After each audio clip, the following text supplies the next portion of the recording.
దేవునికి మహిమ కలుగును గాక. క్రీస్తునందు ప్రియమైన దేవుని వాళ్ళరా, బాగున్నారా? దేవుని యొక్క ఉన్నత కనికరమును బట్టి మనం అందరం బాగున్నాం. దేవుని యొక్క దయను బట్టి మనం అందరం బాగున్నాం. మరొక దినాన కలిగి ఉన్నాం. మరి ఈ దినమంతయు దేవుని యొక్క సన్నిధిని మనం అనుభవించడానికి దేవుడిచ్చిన సమయంలో మనం ఈ మాటలు వినటానికి దేవుడు ఎంతగానో మన పైన కృప చూపి ఉన్నారు. చూడండి, ఈ దినాలలో మన క్రైస్తవ సహోదరులు అనేకులలో మరి లెంట్ దినాలని ప్రకటించి ఉంటూ జరిపిస్తూ ఉంటారు. ప్రియమైన వాళ్ళరా, దేవుని యొక్క ప్రేమను వారి యొక్క పద్ధతుల ద్వారా, వారికిన్న అనుకూలతల ద్వారా వారు దేవుని ప్రేమను తెలియపరుస్తూ ఉంటారు. ఈ యొక్క దైనందిన జీవితంలో మనం అర్థం చేసుకోవాల్సిన గొప్ప మాట ఏంటంటే దేవుని ప్రేమ. ప్రియమైన దేవుని వాళ్ళరా, ప్రియమైన దేవుని బిడ్డ, దేవుడు నిన్ను ఎంతో ప్రేమిస్తూ ఉన్నాడు అనే ఆ మాట మన దగ్గరకు రావటం అనేది ఇది గొప్ప సంగతి అయి ఉన్నది. చూడండి, ఒక వచనాన్ని మీకు జ్ఞాపకం చేస్తాను. రోమపత్రిక 5వ అధ్యాయము 8వ వచనంలో చూస్తే, అయితే దేవుడు మన ఎడల తన ప్రేమను వెల్లడిపరుచుచున్నాడు.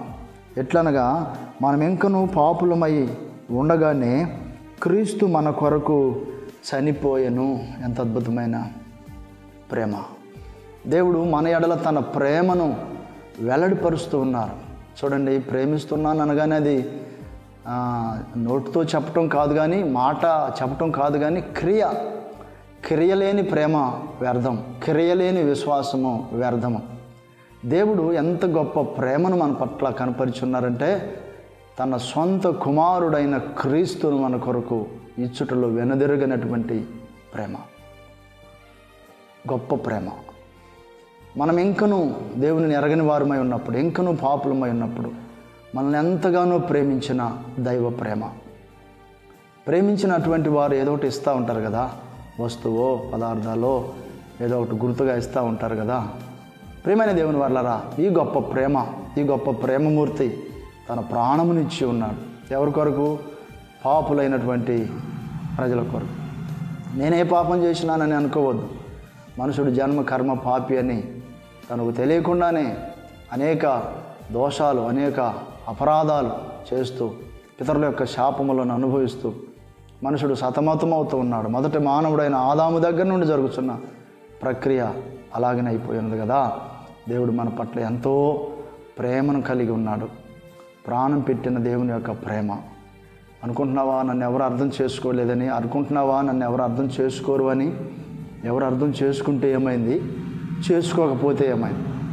దేవుడు నిన్ను ఎంతగానో ప్రేమిస్తూ ఉన్నాడనే మాట నీవు అర్థం చేసుకుంటే కనుక ధన్యుడవు, ధన్యురాలవు.